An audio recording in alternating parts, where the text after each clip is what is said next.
Let us start the session by chanting Namo Tassa.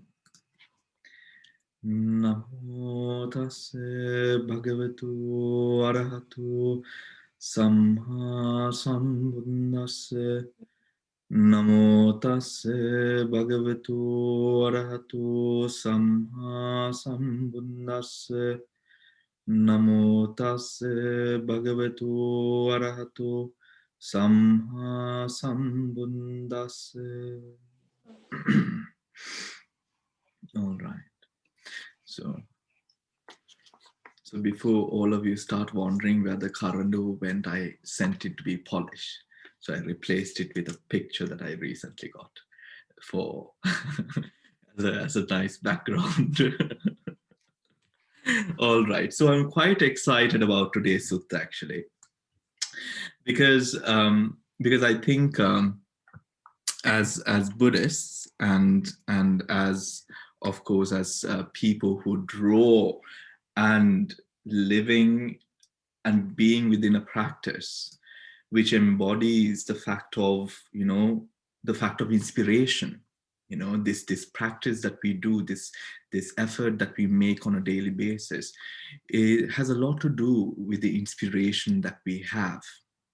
And this inspiration we derive from, of course, the teachings, but not only the teachings. We derive inspiration from the cultures that we've come from the traditions, from what we see, the beauty of what we see, from a lot of places. But when it comes to, a doctrine as meticulous and to the point as Buddhism is, it is important to know what our foundations should be in helping create a sustainable plus in promoting an efficient practice leading towards what the Buddha has taught the Dhamma for, leading towards the attainment of enlightenment, right? Hence, today's sutta. The Pubba Kotthaka Sutta is a sutta which, it is quite a short sutta, right? It is quite a short sutta. The meaning of the title, Pubba, is eastern, right? The direction. And then Kotthaka means the gatehouse, right? The gatehouse. So which is referring to a location or a nearby location where the Buddha was residing whilst this teaching was presented by the Buddha to the disciples, right? Specifically, it records a conversation between the Buddha and Sariputta. Now, to those of you who do not have the sutta printed out, I would recommend that you have a piece of paper and a pen with you to write down the salient points, right? To those of you who do have the sutta printed out, I know that you already might have a pen and a highlighter near you, at least a pen if you don't have a highlighter, right? All right, so without much further ado, let us start. Page number 73.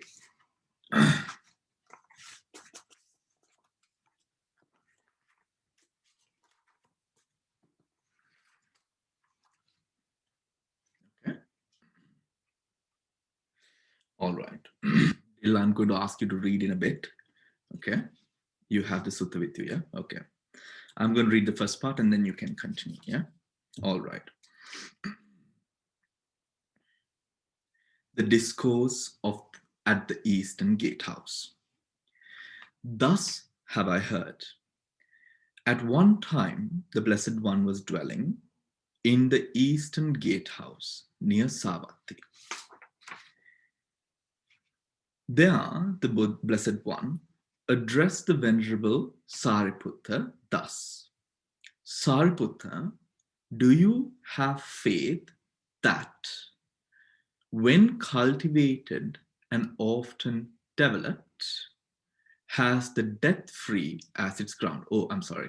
Sariputta, do you have faith that, The faculty of faith, when cultivated and often developed, has the death-free as its ground, the death-free as its destination, the death-free as its final goal. Sariputta, do you have faith that the faculty of effort, when cultivated and often developed, has the death-free as its ground, the death-free as its destination, the death-free as its final goal? Sariputta, do you have faith that the faculty of mindfulness, when cultivated and often developed, has the death-free as its ground, the death-free as its destination, the death-free as its final goal? Sariputta, do you have faith that the faculty of concentration, when cultivated and often developed, has the death-free as its ground, the death-free as its destination, the death-free as its final goal? Sariputta, do you have faith that the faculty of wisdom, when cultivated and often developed, has the death-free as its ground, the death-free as its destruction, and the death-free as its final goal? What does Sariputta say? Now, before we move on to what Sariputta says about that, or Venerable Sariputta's reply to that, right? Now, to those of you who might not be aware, the faculty of faith, effort, mindfulness, concentration, and wisdom are part and parcel of the 37 factors of enlightenment, right? The 37 factors of enlightenment. Now, these factors of enlightenment are seen as those factors which are absolutely paramount to the attainment of Nibbana. Something that you would also realize, being Abhidhamma students, or those of you who are students of the Abhidhamma, is the fact that these five faculties are mental factors, right? Are mental factors. Now, I want all of you to focus. I hope that you are focused. Yeah. All right. Now, what is a faculty? A faculty in Pali is known as an Indriya, right? Indriya. Let me just type that out for you guys, right? Indriya. So, which, when we refer to this particular class of mental factors, we often refer to them as the Pancha Indriya. What is the meaning of Indriya? Indriya, its Pali translation is leader, right? A leader. A leader. Now, what does it lead in, right? What does it lead in? Now, a leader is, or its function is to lead in the interactions or the comprehension of that which we obtain through the five senses, right? It leads. Now, for example, if you take the house, anyone who is coming into the house must come through the main door, right? Now, if it is a family, right? And let's say, for the sake of an example, who is entertained in the house, who qualifies to be entertained in the house, is determined most often by the breadwinner of the family, be it the mother or the father, right? Usually in most circumstances, yes, nowadays, it is more proper where it is a conversation between the mother and the father. But back in the day, if we take more sort of cultural, not cultural, but more sort of olden tradition, it would usually be the father who would have the final say whether this person is allowed into the house or not, right? That is what a Indriya is, right? Not in the sake of allowance, but in not through the scope of allowance or giving permission, but from the scope of determination, or how that specific person is looked at and determined, right? Looked at and determined. By that perspective, that example, the breadwinner is the Indriya, right? Now, when Indriya is developed, that is when Bala or power arises. Through the cultivation or development of Indriya, through cultivation and development of Indriya, Bala or Pancha Bala or the five powers arise, right? Five powers arise. Now, while the Indriya provides access to, the five senses, Pancha Indriya, their mental factors are mental, right? The Pancha Indriya refers to the mental. But there are also, you will find when reading the Dhamma, that we go across five physical faculties, right? Now, the five physical faculties refer to the five senses. The five mental faculties refer to faith, effort, mindfulness, concentration, and wisdom. I hope that is clear. Is that clear? All right. Now, when it comes to comprehending Dhamma, Indriya is of paramount importance, because we know now we might all listen to the same sutta or the same teaching, but we comprehend it in different ways.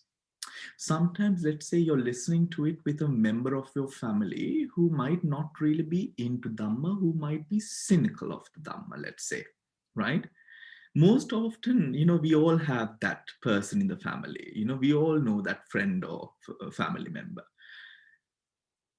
When that happens, or when that person is brought to an occasion or function where that person has to now listen to the Dhamma, sometimes we find that it would be taken in the wrong way, right? It would be taken in a way that it is not meant to be taken in, right? In a very cynical, sort of negative manner, right? That is all due to the Indriya of the individual, right? That is all due to the Indriya of the individual, right? The mental factors that lead in the comprehension of that which is grasped through the five senses, right? While, for example, we see, let's say, for example, we see beggars on the road. I mean, not here, but, back in Asia, or, we might see homeless people here on the roads, not beggars, but homeless. Oh, they do also beg, yes. We might see, people who might be sort of begging, homeless people.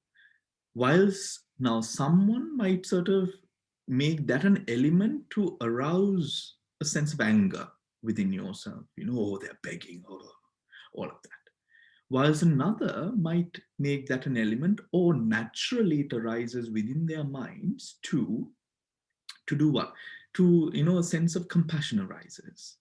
They have to sleep outside on a, on a cold night, or, I wonder, they must be coming from very difficult circumstances, or, to say, as an element of arousing sort of both those comprehensions might be true. Even the person who might be angry at seeing, or rather upset at seeing, the homeless people or the beggars might sort of, that might be true. It is because of I don't know, something that person thinks, right? It might be true. Even the good person or the wholesome thought might also be true. Regardless, the thought that arose in your mind is something which is either negative or positive. Hence, it will affect you more than it does affect the beggar. From the perspective of Indriya, it is in the power of the Indriya that this power of comprehension and the method of comprehension and the mechanism of comprehension is sort of put down to, right? Is put down to, right? How does it happen? I'll come to it, right? Now, when we speak about Indriya, of course, the five senses, we are not going to speak about that. All need to know at this point is, it is to the access to the five senses or the physical indriyas, physical faculties are made possible or are done through the five mental faculties, right? That is all. Forget about it. Now, moving on. Shraddha. Shraddha is the first faculty of that group of mental factors, right? Shraddha, without Shraddha, it is difficult or it is impossible, not difficult, almost impossible for us to progress along any part of this mental development or cultivation leading to enlightenment, right? Leading to enlightenment. Now, this Shraddha, what is the meaning of Shraddha? Shraddha is Sat plus Da. I put it on the chat, right? The root Sat plus Da. Sat means truth. Da means Dharana. Dharana means grasp, right? Sat, Da, grasping the truth, right? I love this definition of, how that sort of beautiful root and conjugation is sort of put together, because that almost gives us so much clarity even there of the fact of how Shraddha works in the Buddhist world or according to the Buddhist philosophy. It is not in any way biased to any sort of thought or any of the sort. It is the grasping of the truth as it is. Sat plus Da, Satta, right? Satta. Now, when we speak about Saddha, we have both sort of the Saddha, which is linked to sort of proper understanding or rooting from that understanding. And then we have the blind faith, right? Blind faith. Blind faith is something that supports in the cultivation of the hindrances, whilst the proper faith rooted or that arises together with its sort of very close friend panya is that which helps us get rid of the hindrances, right? Get rid of the hindrances, right?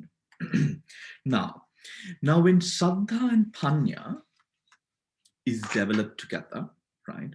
Is developed together. It forms the basis for Sotapannahood, or the entry into the first state of enlightenment, right? The first stage of enlightenment. When both of these very powerful faculties come together, it arouses a sense of not awareness, I'm sorry, I really need to be careful here.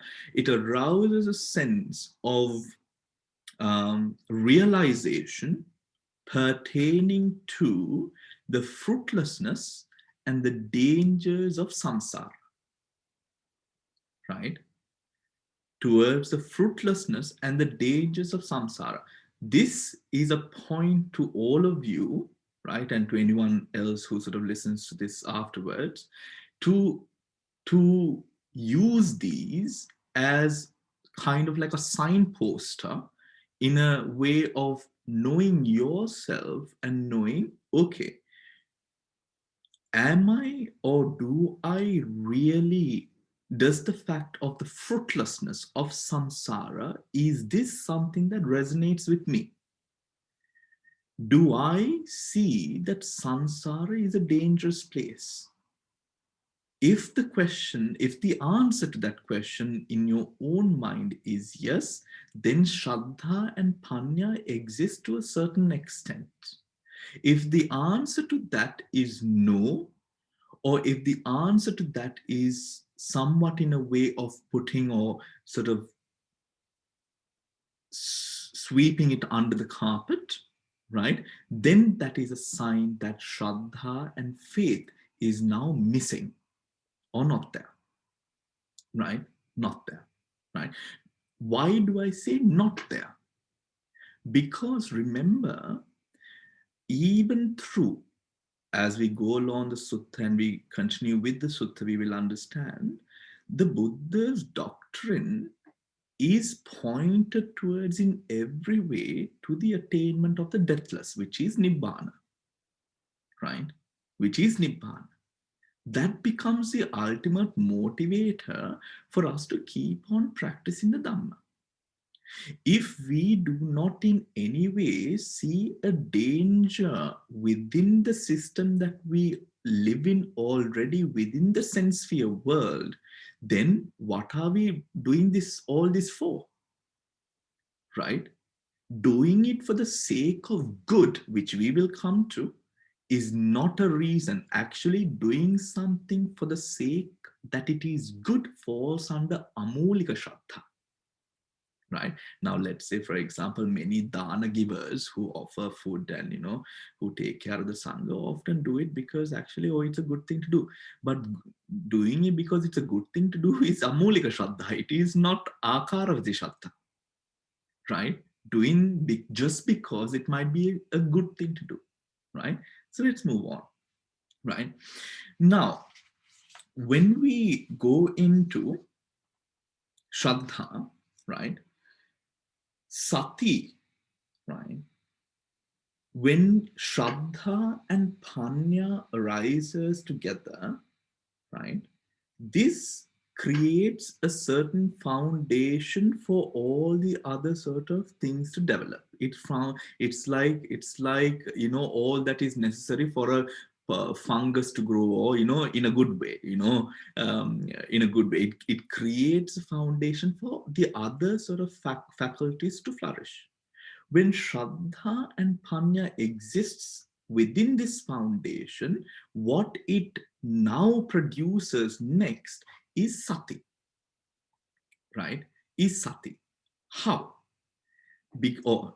Why? Because with regards, remember, go back to what Indriya does. What does Indriya do? Indriya is leader. Indriya provides access to the five senses, right? To the five senses. Now I am looking at the computer. I am looking at all of you. When my eyes are open, can I decide, no, I'm going to now shut off my vision? I can't, right? None of us can. None of us can do that, right? As long as your eyes are open, I will see, right? As long as these faculties, the five senses are there, I will hear. Although I don't want to hear something, although I don't want to hear the buses and the whatever that is going on the road, I will still hear it because my faculty is working, it is open to it. So then, where does the control come in? The control comes in through sati. This sati is that which goes into now yoniso manasikara. Do you understand? Right? This sati is what now creates yoniso manasikara. Because sati is influenced, not ayoniso manasikara. Why? Back to the root, Shraddha and Panya. It can't create ayoniso manasikara, right? So yoniso manasikara. The sati lays way to now yoniso manasikara to arise. When yoniso manasikara arises, now all the attributes or the aggregates or whatever it is that we see, hear, smell, taste, and feel are now cognized in a way or through the pathway or through the light of Yoniso Mansikara, right? Yoniso Mansikara. Now, when Yoniso Mansikara arises, right? I'm sorry, when sati arises, we have a sense of awareness of the mind, of course, right? Sati, awareness. We have a sense of awareness of the mind. We are observing the actions and the mental formulations of the mind. When this happens, it invokes a realization that our mind is not calm. Some people don't know this, right? You might think that this is a very common thing, but I know that you know enough people who you might have worked with in your professional careers, people that are not in Dhamma, people who are not focused upon mental development of any kind. We know enough people in the world who are oblivious to the fact of what the state of their own minds are, right? They just go on a flow. Maybe actually most of your children also who are at the age of running behind and sort of earning and running behind their careers and climbing the career ladders and all of that, they are probably also to a certain extent sort of oblivious to the state of their mind, right? This is of course what the hindrances does. Now, because that invokes that understanding, that realization about the state of the mind, that produces the need to cultivate concentration, right? To cultivate concentration. Now, concentration, although we always use a sense of the word concentration as a translation, concentration is not a good sort of translation of the word samadhi, right? Now, knowing Pali to a certain extent and knowing English to a certain extent, I would say samadhi, the word samadhi has an ambience, an aura of settling, right? A very calm demeanor to it. In a way, not that you're settling on, whatever difficulties of your life or anything like that, in a way that you approach a state or come into a state of being. Whilst the word concentration has a sense of forcing concentration or being concentrated. Samadhi, there is no aspect of force there. It is a peaceful abiding of being, right? Abiding of being. So yes, we will continue to use the word concentration, but know that this word concentration might not be really giving out the true meaning of the word samadhi, right? I mean, even the word is so beautiful, isn't it? Samadhi, right? And then you have concentration. Right. So we know, of course,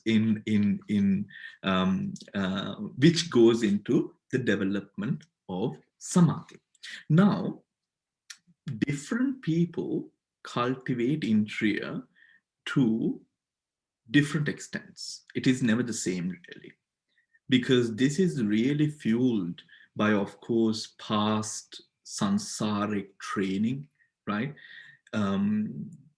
What you have, sort of the ways that you have all been brought up, we have been brought up, the cultures, the traditions, the beliefs, how faith was practiced, all of these things contribute to the Indriya that we currently possess, or to the way our Indriyas would develop, right? So Indriyas at this state will never be of a certain sort of, fixed sort of level. It will always be different because we have different stories. We come with different baggage. We come with different experiences, right? We come with different experiences, right? The Buddha has the Buddha, when it comes to this measurement of Indriya, right? I hope you don't mind that I'm speaking about Indriya, because Indriya is what this sutta is all about, you know. So that's why we need a good sort of representation of what the Buddha and Sariputta, Venerable Sariputta are talking about. Hence, we are going into what Indriya is, right? So the Buddha, when it comes to Indriya, he gives us a way of measuring Indriya, right? Way of measuring Indriya, or get to know which faculty or which Indriya is predominant within us personally as individuals, right? Now, when it comes to, and this is done through the 5 precepts of behavior, right? Now, remember that the 5 precepts, we might speak about it in a way that it is a Buddhist practice. But remember, this was the foundation of all holistic and spiritual practice of the time. At the time, a good person had these 5, right? A person who had inclinations towards wholesome livelihood, a wholesome livelihood, had these 5. A person who broke any of the precepts, of course we are calling them precepts now, or these behaviors, was considered to be a person who was not to be trusted, a person who did not have good upbringing, a person who was not a person to be associated, right? A person who was not to be associated. Now, the first faculty, Shraddha. When Shraddha happens, or when Shraddha exists within a person, this person would find it very easy to not harm life, right? To not harm life. Because of this reason, Buddha connects the first precepts to the fact of a person who has Shraddha will never harm a life, right? Because with Shraddha, a person will always be someone who is of course peaceful, right? And he would always be helpful and will try to always help another person to the best extent possible and within the means of that person, right? A person who has Shraddha. So a person who has Shraddha will not find it difficult to protect and keep or abide by the first precept, right?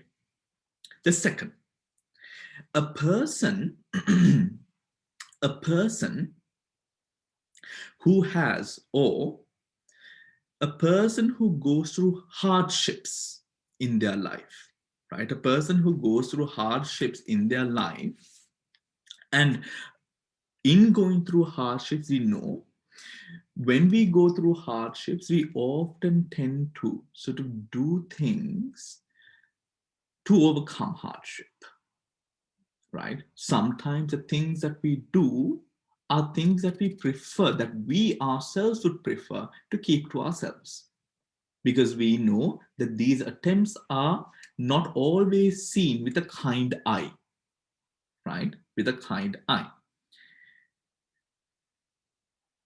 When a person does go through all of those difficulties and all of that, when virya is developed, right, those hardships would be faced in a way that that person is able to now get on top, or rather to sort of fight, to sort of um, overcome the hardships. The person would have within self, he'll not be a person who would accept the hardship as final, but will do everything within one's means to overcome that hardship, right?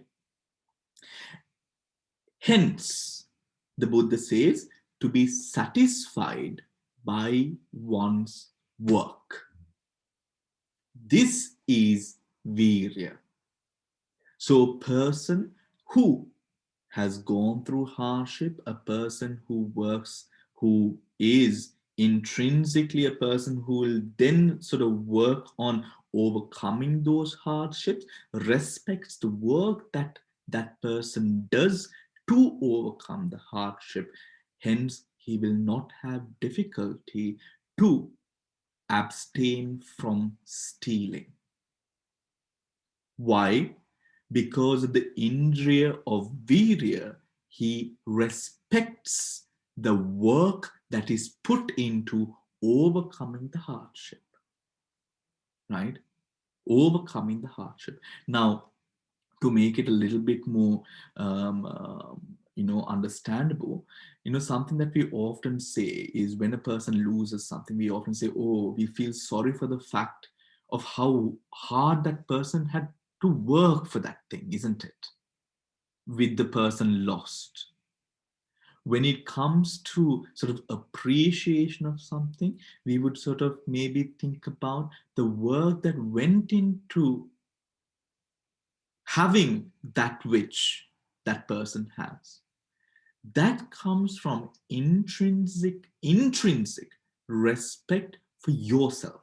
Now, for example, if we are educated now we are all, people who have degrees, right? Having gone to universities, we know how difficult and challenging it can be to educate oneself and the hardship that goes into. So don't we have, when we see a certain title or when we see, something after or before a person's name, for me, I can speak for myself and say, I have respect for the fact that yes, this person is a doctor, this person is a professor, this person has a degree in chemistry, these are difficult things to do. Right?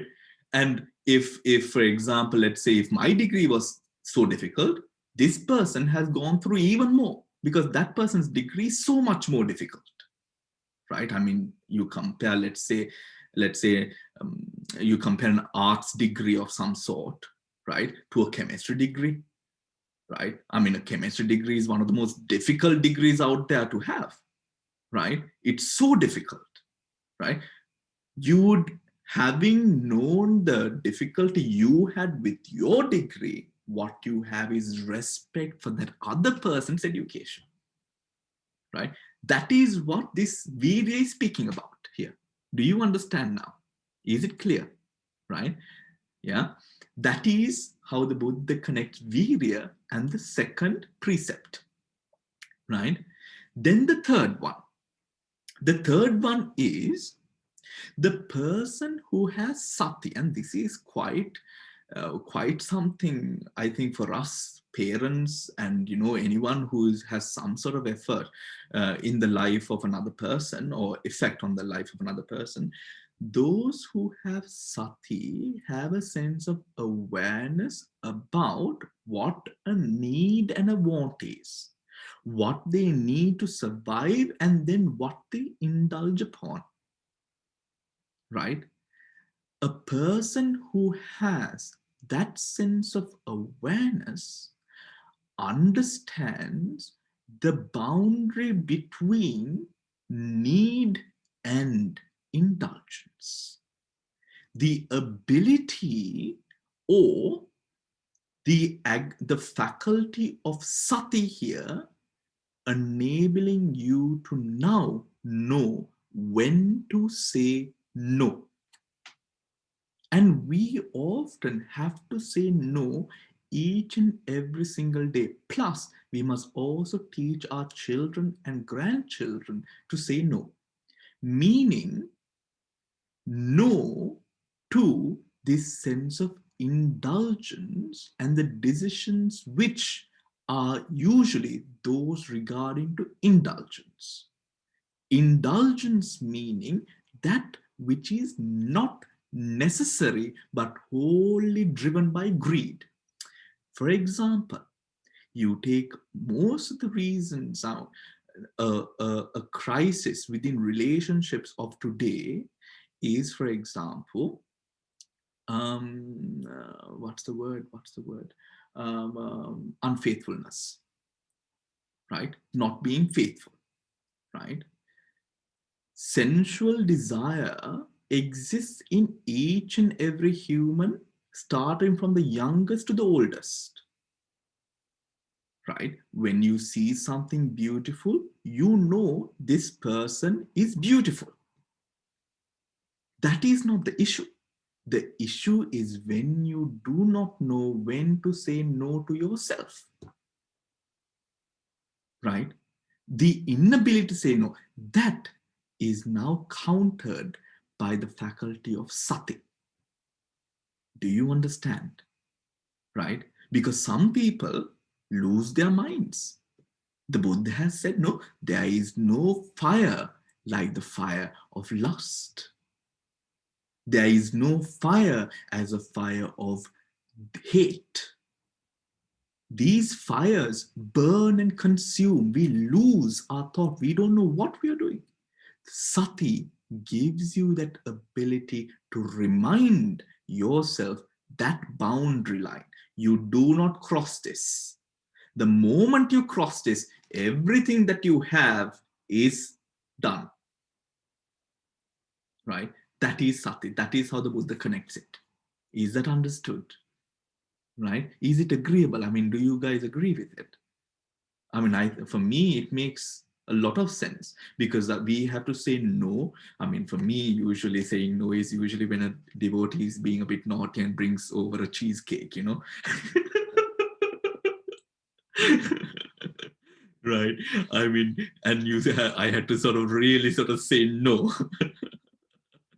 but you go beyond that, right? You go beyond that. We have to say no in many instances to arrive at what we really should be doing. That is that. Then we have, right? Then we have samadhi. Now samadhi,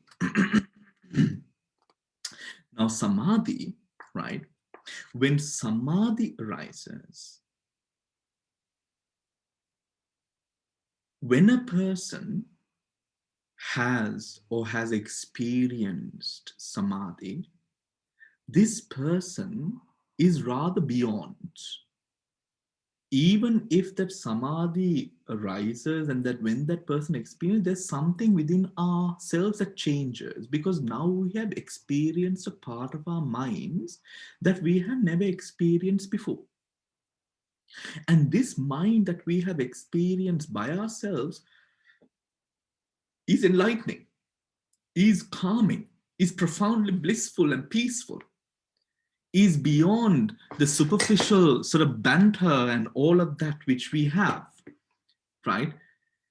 The Buddha says a person who has the intrinsic sort of call of samadhi or the faculty of samadhi is not a person who would indulge in idle speech, in frivolous speech, in lowly speech, in abusive speech, in sort of speech that has no sort of sense of bringing about a peaceful abiding of mind. A person who has samadhi is a person who enjoys silence. A person who has samadhi is a person who just finds it within one's element to be not having all of the garbage that we often collect as a result of idols, frivolous, abusive, lying, and all of these types of speeches that arises, right? That arises.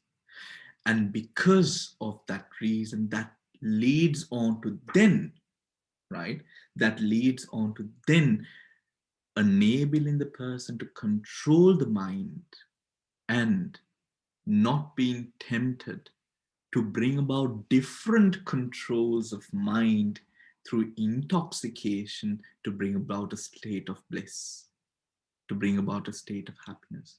You take kids these days, you know, MDMA, ecstasy, uh, you know, all of these sort of psychedelic and all of, you know, they're craving for a sense of happiness. They're craving for a high that brings about that experience of that sort of sense of happiness. It is not with regard to addiction, it is said it is not the substance, it is the feeling to which the addiction develops, right? This, when we have samadhi, we are able to not crave those sorts of false sort of states of mind, but find profound bliss and tranquility within the mind of samadhi and peace, right? Is that understood? Is that clear, everyone? Right? Right. Now,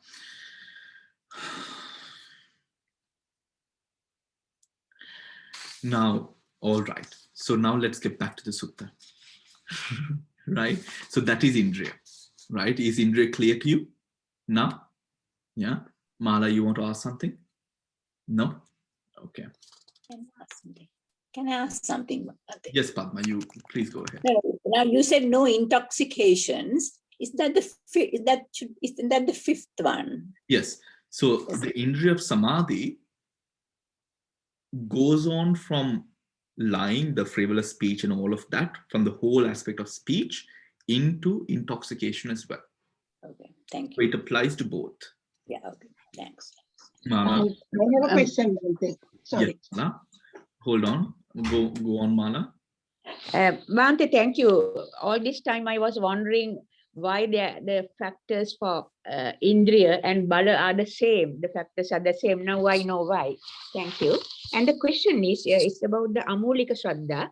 Now, when you do something good, say there's a homeless person, a person who's not a Buddhist would be, he would be compassionate enough to give some money or food to the person without thinking of Nibbana.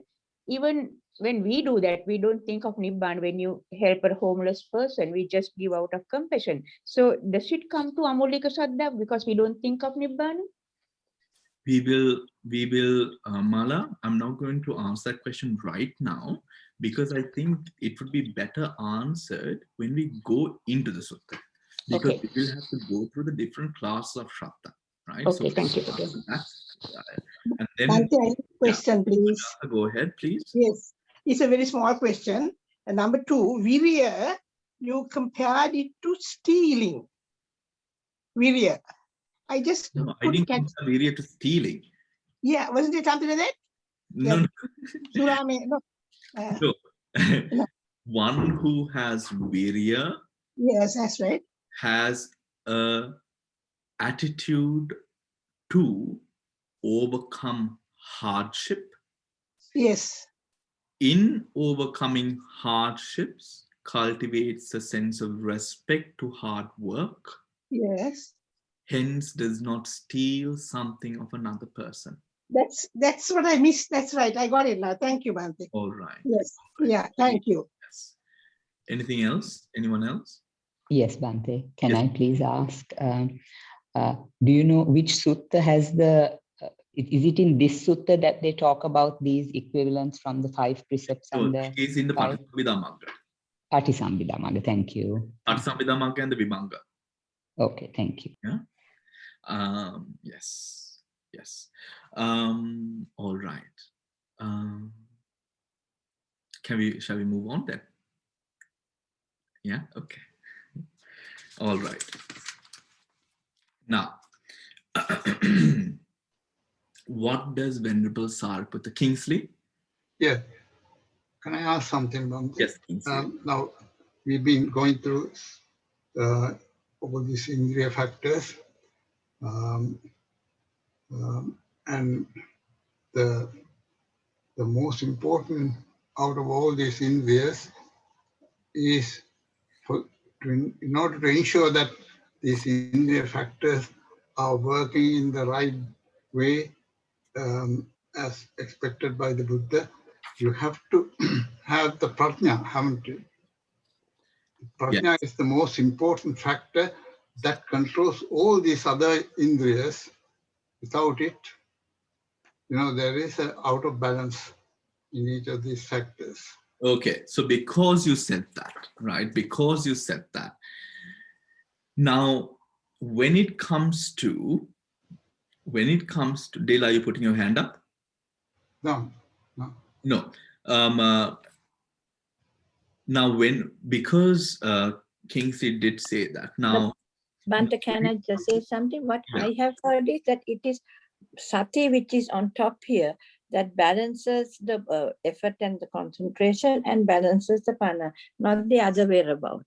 And No. that's the importance of sati mindfulness, being that longest finger, and therefore the thumb and the little finger are the Shraddha and the panna, and the second and the fourth finger. That's how it's always been explained to me, and it's the mindfulness on top that balances everything.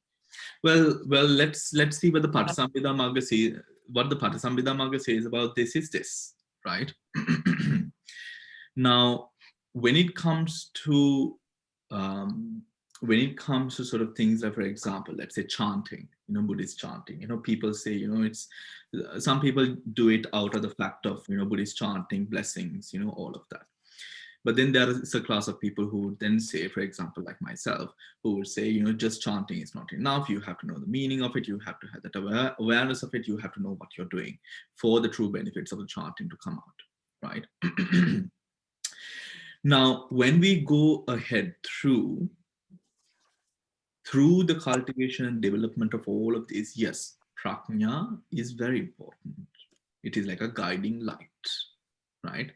However, when it comes into saying what is the most important, nothing is important or nothing important comes about without balance, right?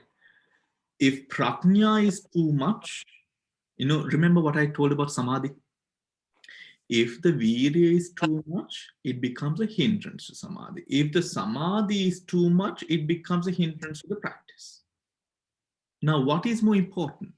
Nothing is more important. Both must have come into a state of profoundly getting on with one another, a profound understanding between the two faculties in order for that sort of succession to happen into the higher states of mind.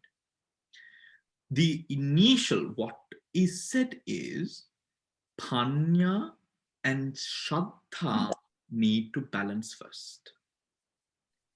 When panya and shraddha balances, that lays way for the other parts to now come into a flow, a peaceful harmony, where now every part of the five are able to develop. Similarly, samadhi and virya has to be balanced, right? Samadhi and virya has to be balanced. Sati is all encompassing, meaning now to do anything, even for me to formulate the words that I'm speaking right now, I must have a sense of awareness into which word that I am using to communicate what I want to communicate. Sati is encompassed within, or is encompassed or embodied within the whole sense of, or the whole sort of bubble of Indriya, enabling that sense of awareness to be in each, because without sati, who's going to balance? How is, to find, it's like, if you're not paying attention, how are you going to put the thread through that little needle hole? Right? You have to have that sense of sati to come into a sense of balance between these two faculties, without which it will, hence sati is sort of encompassing the whole structure. Is that clear, Kingsley? Bhante, can I say something? Hold on, Shanta. One Kingsley. Kingsley is missing. Okay, Shanta, please go ahead, Shanta. Bhante, the way I understood is sati is just like you said that we are saying to a child, don't do that. So sati is the one, is exactly same way whenever we going to do something, just like we are saying to a child, that's wrong, don't do it. So sati is the one, is saying, this is the one not to do, or this, that's the way I feel like, sati can sort it out whether we are doing right or wrong. Is that Can I right? give you another example, Shanta? Yeah. Think of it the steering wheel of a car.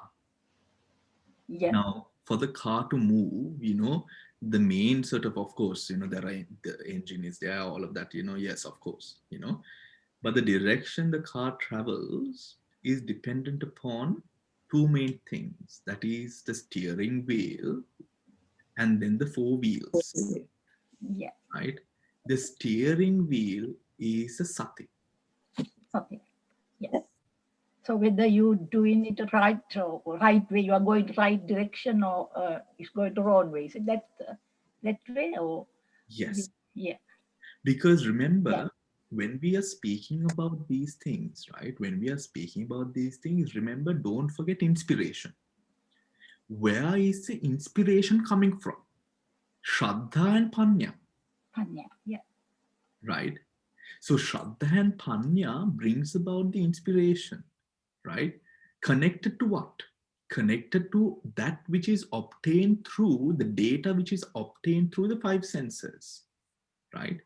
Sati keeps us aware of that fact, right?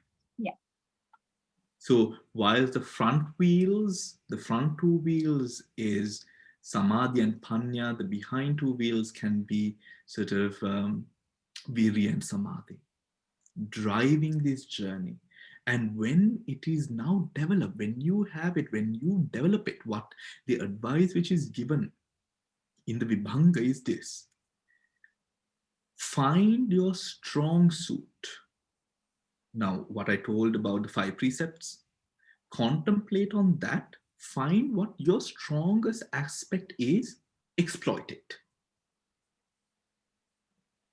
When you do now focus on that aspect, what happens is the other 4 follow. It will surely follow, right? But you have to work on what you're already strong in, right?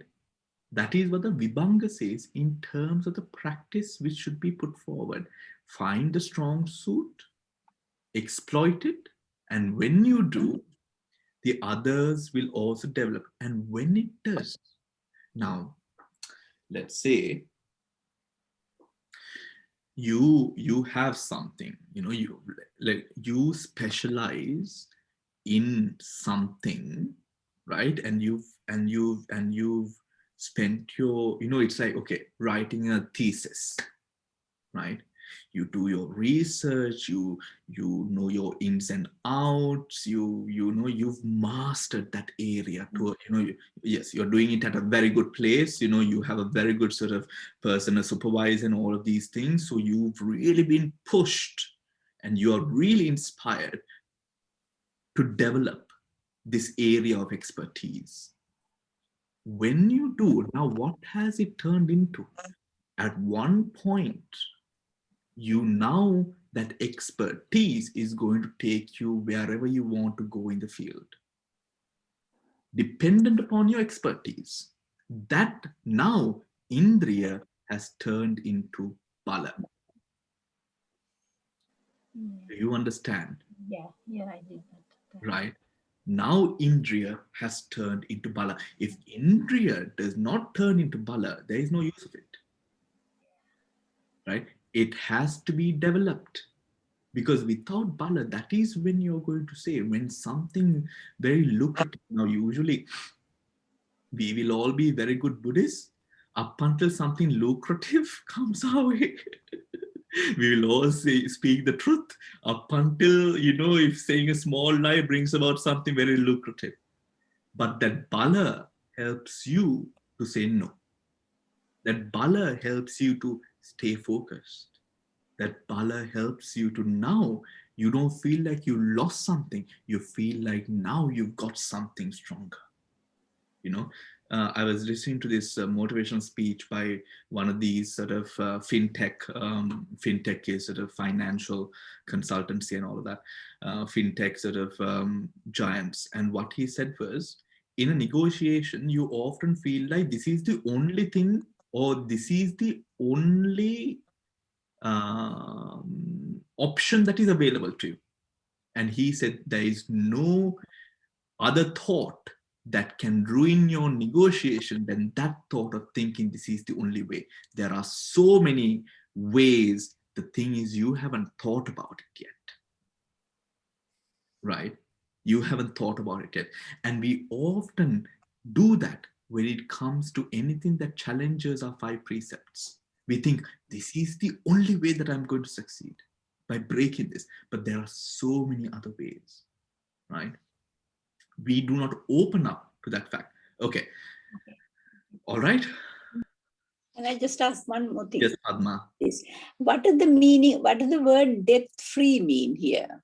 Death-free is Is it the Nibbana? death, the Nibbana. final death, deathlessness, the death that will cause no more deaths. Okay. Death-free. Thank you. The Pali word for death-free is Amara. Oh, I forget. Amaraniya. No, Amarani is Sinhala. No, Is it's- it Amata Padam Bhante? no. Oh. No? Deathless is, I'll think of it, it'll come to me. Thank you. Right. It's a state of Nibbana, deathless, where you will never, remember that Nibbana is a state that in attaining and after death, you will never die again. That is what the meaning is, deathless. Yes. Any more? It's amata, Bhante. Deathless means amata. Amata. There you go. Thank you, Mary. Right. Right. Ah, yes, Amata Pada. Yeah. Sorry. Yes. All right. Any more questions? No. Okay. Then let us move on. Right. Remember. All right. Let's move on. We'll come to those parts later. All right. Now, before we move on, yes, okay. Sariputta. What did Sariputta say? Now, the Buddha asked Sariputta, do you have faith in the fact that the faculty of faith, effort, mindfulness, and concentration and wisdom, when cultivated and often developed, has the death-free as its ground, the death-free as its destination, the death-free as its final goal? Right? Do you have faith in this fact? Sariputta says, Bhante, I do not have faith. Right? Bhante, I do not have faith in the Blessed One about this. Right? That the faculty of faith, right, when cultivated, often developed, has greed, deathless as its background, the faculty of effort. Is it okay if I skim through? Yeah? Is it okay? Right? The faculty of faith, when cultivated, often develop, has the death-free as its ground, the death-free as its destination, the death-free as its final ground.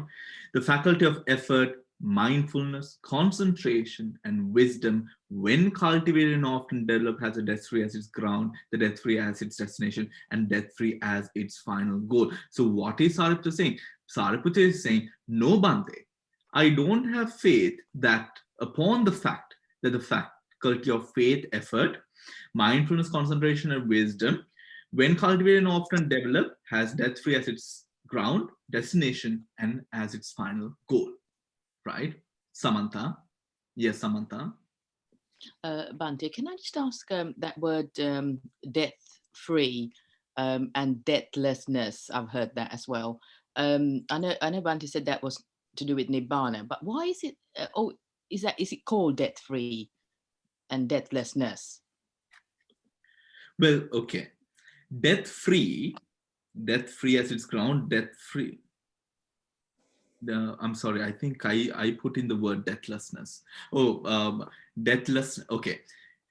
Deathlessness refers to the fact specifically of where death cannot come about because there is no beginning.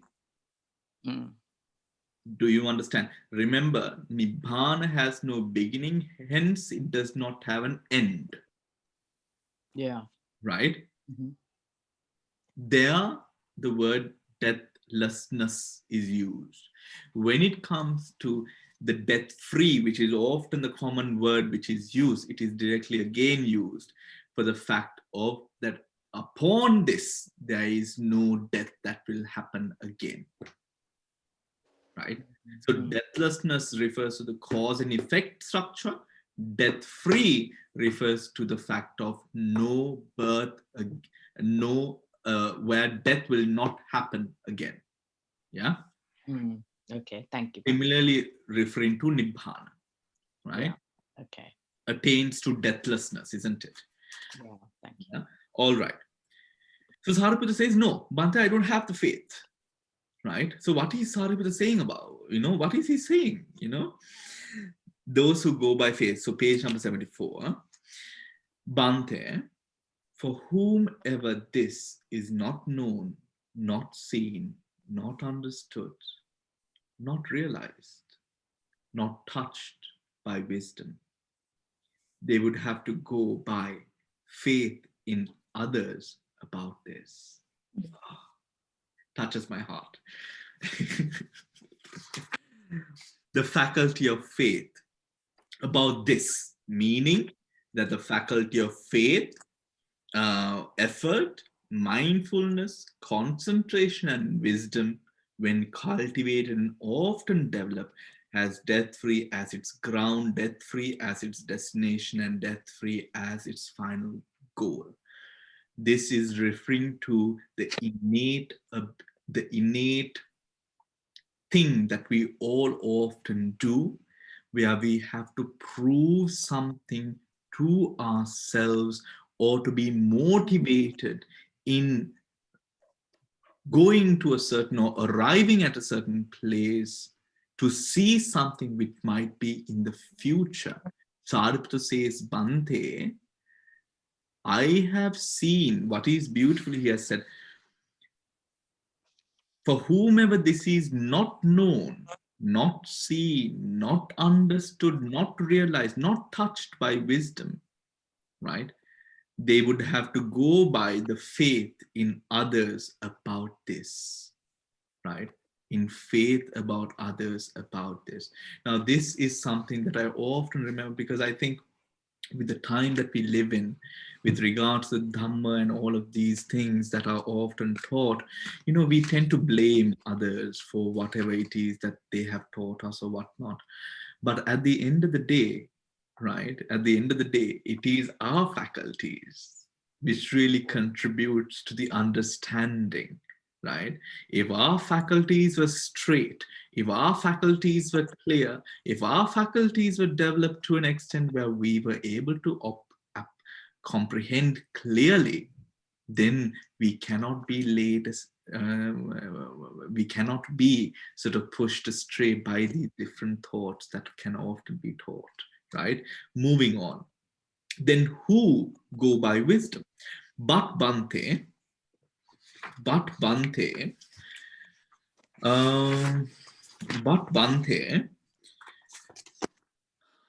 Dil, can you read, please? Middle of page 75, right? Those who go by wisdom. Is that where you want me to read? Yes.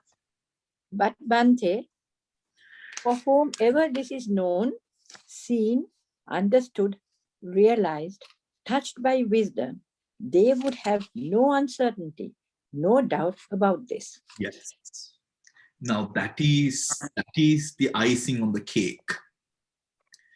The one who feels, who has truly felt the effects of Dhamma, the true causality and results of Dhamma, who knows for themselves about this sort of this wisdom apparent within the Dhamma, there needs not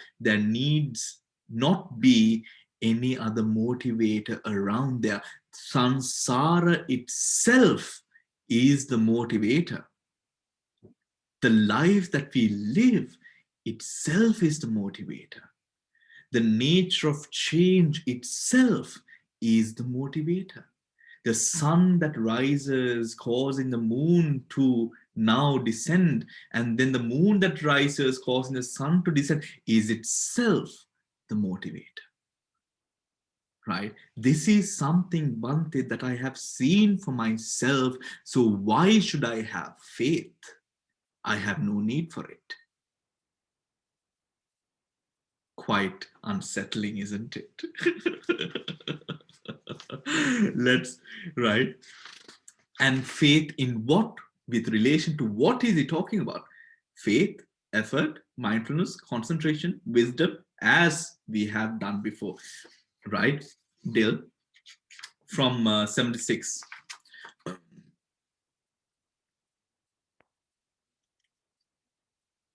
Dil, you're muted. Okay, I will read. Read it, Bhante. Okay, now, so top of page 76. I am one, Bhante, for whom this is known, seen, understood, realized, touched by wisdom.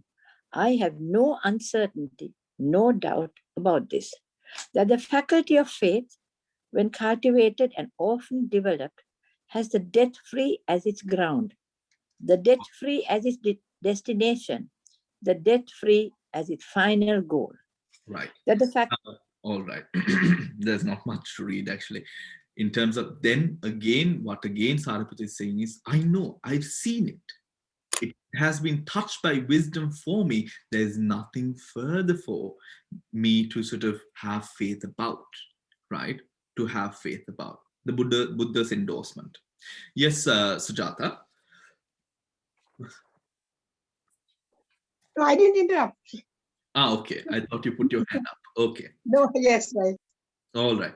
Good Sariputta, good Sariputta. For whomever this is not known, not seen, not understood, not realized, not touched by wisdom, they would have to go by faith in others about this. Now, if we track back to this life story of Sariputta, remember that Sariputta and Moggallana, as spiritual brothers and close confidants and friends to each other,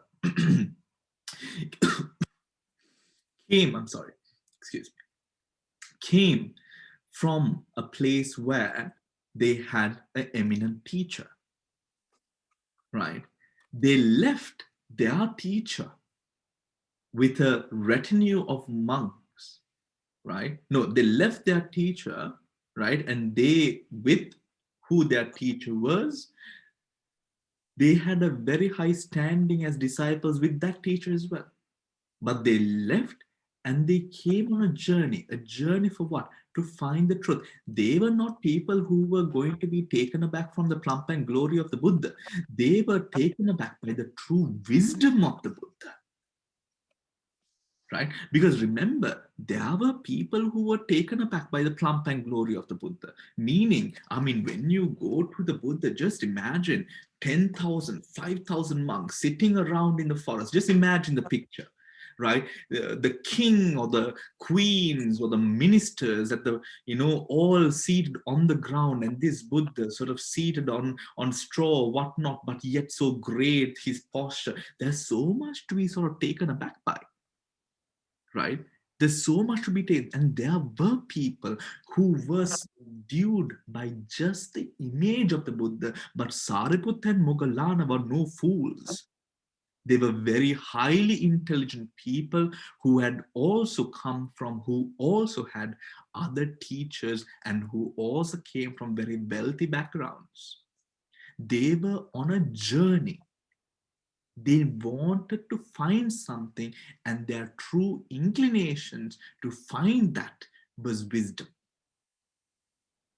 The inspiration that they got from the Buddha was that wisdom. Right? Yes, Dale. Bhante, isn't this what is called? There are no, other than this Amulikan, Saddha, other than that, don't they also divide Saddha? They said the Saddha that the Buddha holds, but also like the Arahants, they have this particular kind of faith through understanding and realization. There's a Pali word for that. So that is this Saddha that Sariputta has. Adhigama Shraddha. Adhigama Shraddha. Yes, we're going to go into all of that, right? Probably next week now, because we've almost come to our time. But it's an interesting sutta, isn't it? All right. So, right, the Buddha's endorsement. Now, right, the Buddha's endorsement. So Buddha says, good Sariputta, good. That is what is right to be practiced. That is what is right with what I have taught you, right? But Sariputta, page number 77, right?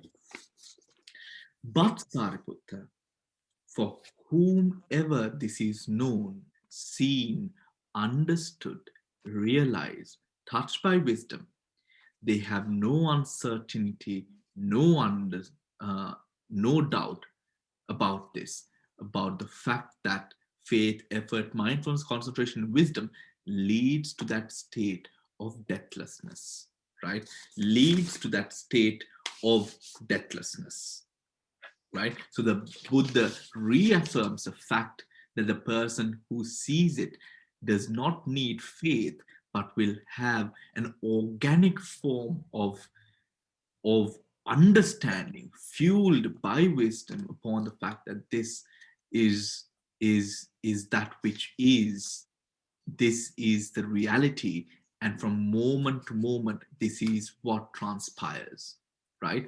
And that is the end of the sutta, right? That is the end of the sutta.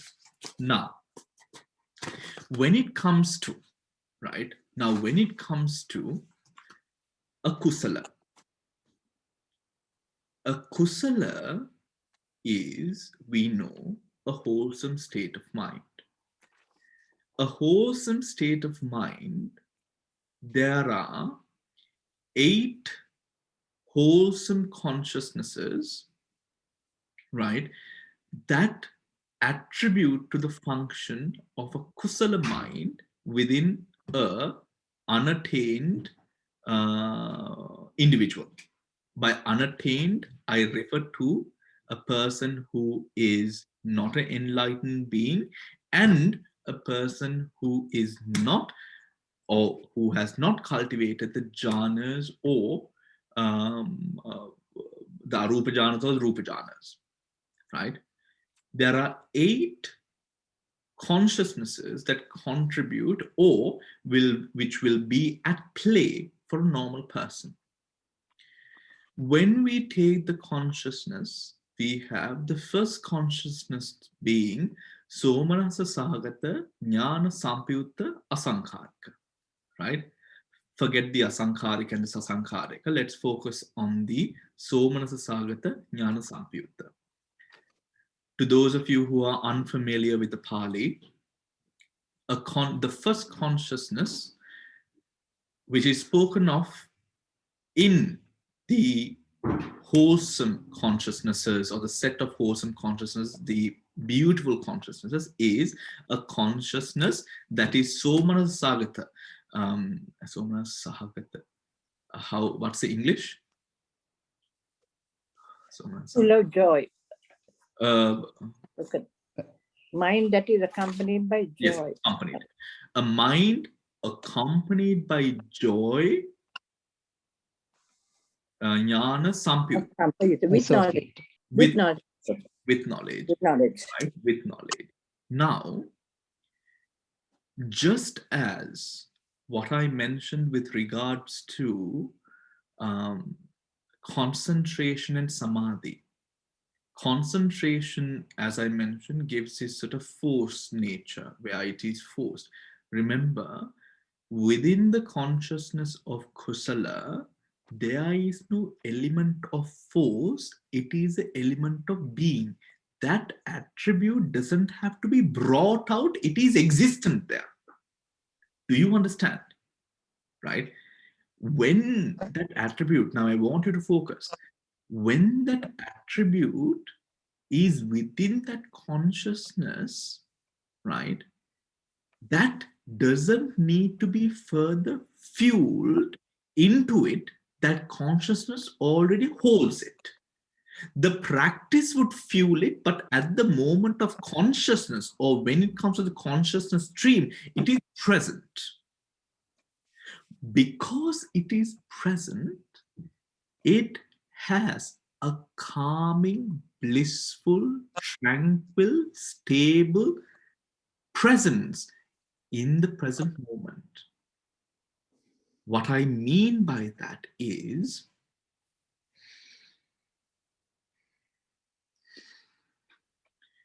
This is the example which is given.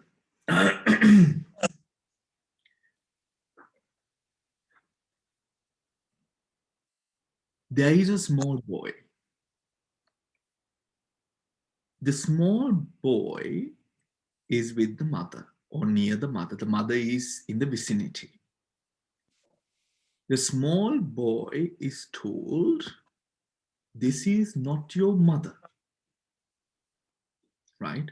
The small boy is told, this is not your mother. What does the small boy do?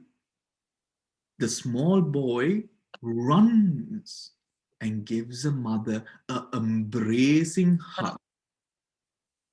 Most often, I think that is exactly what would happen, right? So according to the Vimanga 2,600 years ago, a small boy would do the same. So boys haven't changed much, right? Would go and give a hug in a way of reaffirming. There is no conversation. There is no asking, is it true? Affirmation of what is. Shraddha is the same. The jnana of the mind is the same. Do you understand? Right?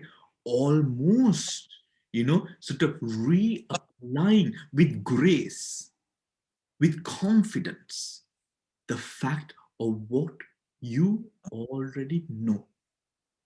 This aspect of jnana kusala or kusala has this aspect. It's a beautiful aspect. Where akusala does not. Akusala, the Buddha says, within the akusala there are 12 unwholesome, I'm sorry, I'm using Pali, right? In the unwholesome, there are 12 types of unwholesome. The Buddha categorically says the worst unwholesome that could arise is the vichikicha, doubt. Why is doubt the worst among all akusalas that arise? Because doubt is the epitome of akusala in a way that it creates. The moment that it touches, it is like poison ivy, you see. Anything it touches, it scratches. Poison ivy scratches, right? Yeah, it does. Yeah, anything it anything it touches, it scratches. You have to scratch it. It becomes itchy. Doubt creates that same, implies whatever it is that you know, even something that you're so proficient in, it creates a doubt upon it, right? Hence, eating at it, in the same eating at it, the same thing that you have, this is yours, you yourself, you're eating at it in a way of creating this sense of restlessness. Akusala does not have the ability to affirm. It disrupts, it creates instability. Ego makes us feel that we are stable, but that is, ego is chitta vipallasa, which is an illusion of the mind. The ego makes us feel as if the akusala life that we are leading is stable. But really what we see is, the word is, a frequent pattern, repetition. We think repetition is stability. Repetition is not stability. Do you understand? That is why we think now, we think we are doing a wrong thing, but we do it again and again and again and again and again. And we think, okay, I'm doing a wrong, okay, but it doesn't look wrong because I've been doing it for so long. That is repetition. It creates the illusion of stability, but it is far from stable. Where stability comes in, according to the sutta, is where you do not have to convince yourself any longer. You do not need outside influence now because you have seen it. That is kusala. Do you understand? Right? Yeah, it's beautiful, isn't it? I'm teaching and I'm saying it's beautiful. Can you imagine the narcissism? I'm referring to the Dhamma, not my teaching. Huh? Yes, dear. Bhante, now you told us many times that the worst of these akusala is vicikiccha, which is doubt. But also the other one, which is restlessness, that is also bad. So they are like intertwined, isn't the doubt and the restlessness? Absolutely intertwined. However,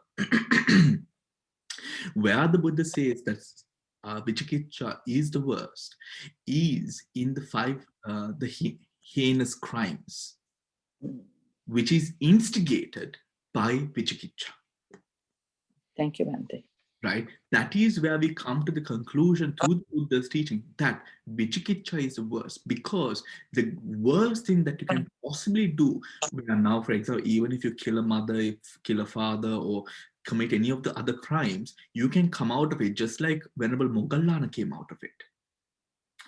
But the crime that is committed through vicikiccha, you can't come out of, which is niyata mithya drushtika, being an eternal, being a person who grasps into a wrong view eternally, niyata, right? That is because it erodes and eats up whatever sort of stability of Dhamma or wholesomeness there might be. You become so entrenched into the thought that you are absolutely brainwashed that this is the only way. Right? That is how vicikiccha becomes, because it is not restlessness. It is the fact that you believe in what the doubt is, that there is a doubt. You know what I mean? Because the doubt creates a question, right? The doubt, all doubt does, it creates more questions. The belief in the question excels far beyond to a level where it is said, even if 1,000, 100,000, and an infinite amount of Buddhas were to teach him the Dhamma or attempt to teach him the Dhamma, he is unable to grasp or doesn't even want to grasp what the Buddha is trying to speak of in terms of karma, karma niyama, rebirth, and death, the Four Noble Truths, the Eightfold Noble Parts, the cause and effect, all of these things. Yeah? Clear? Yeah, Dil. Bhante, is this by, if I remember correctly, you once told us that if you are near to Mithya Drushtika, that when you die, you go out of the Surya Chakravali to far off worlds to get born, and that's why you can never, in sansaric terms, ever come back anywhere near to here. Is that why? What happens there is, that happens, you're chucked out of the Surya Chakravali. What happens there is, it is explained in the Saptasuri Uggaha Sutta and the Agghana Sutta. When it comes to the demise of the world itself and the whole sort of universe, right? We, all beings who are unattained, by the time a lot of beings will attain and sort of leave, and people, all of that. The beings who do not attain, what will happen is they are chucked out of 100,000. I can't remember if it was 100 or 100,000, but a whole class or universes will be destroyed, it is said, together. During that time, what will happen is there are no beings here because no one can live here. Seven suns, right? No one, it's too hot to live. So what happens is the beings will, according to this sutta, the beings will be chucked out to a place where they can live, and the Mangala Chakravala will not. This is the only place, according to the Buddha, that a Buddha can arise. This will not, just because the universe is destroyed, this will not appear anywhere else in the world, in the universes, right? So with time, when the universes form with gas and all of these other things, right? When it comes to form again, the people who had inclinations, who got chucked out, will return. The beings who had niyata mithya drushtika or eternal wrong views, who grasp into eternal wrong views, will sort of go further away. So they will never find their way into the Mangala Chakravala again, hence becoming almost pillars of the universe and samsara. That is what is said in the sutta, Sapta Surya and the Aganya Sutta with the commentaries as well. All right. Thank you, Bhante. Okay, lovely. So I'm looking forward to next week, right? I really am, actually. This is such a lovely sutta with the commentaries. All right then, take care. And I will see you. So tomorrow, there is this problem with the, I'm sorry, hold on. Let me just switch off.